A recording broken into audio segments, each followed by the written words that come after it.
Siguro yung pumapasok sa isip ko nung 18 ako, there was an opportunity for me. My mom just had a message na they needed people to work sa one of the companies she works for.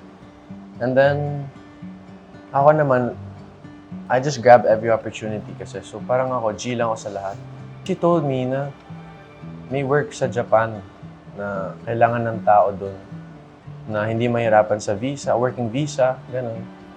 So, I was like, oh, that's us. Kasi syempre, we have a New Zealand passport, di tayo mahirapan sa work, gano'n, sa working visa. Pag Pinoy kasi, you have to apply pa dun sa, working visa, gano'n, it takes months. So, automatically, I was able to work in Japan with no pay, ang sabi. Tapos, okay naman, binayaran naman ako and everything, so it's okay. But then yun, so that was, we started working December 12. Natuwa din ako kasi lahat ng kasama ko dun mas older sa akin. So in a way, I was able to really learn from their experiences and what they go through every day. And they don't complain. Kahit ako, I was working 10 to 11 hours lang. So 8 hours lang dapat, tas lagi may overtime. So I thought, syempre parang ang dami nun bro, 9 to 5 lang dapat, ba't ganito? Tapos biglang, you'll notice the veterans, they're there passionately. And they only sleep for like 3 to 5 hours every day. Ako, I get my 8 hours of sleep. And then ako nagtataka, ba't ako, in my mind, I'm complaining in my mind. I don't say it out. But in my mind, I was like, grabe, this is so hard. I don't want to do this again. Gumagano na ako. Pero sila, they're happy. They're preparing for tomorrow na. Ako parang, bakit ganun? Parang they can do this all year round.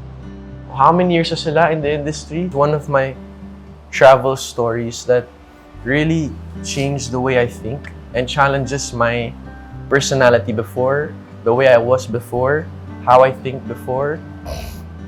It really shocked me, like, parang yung kasabihan na parang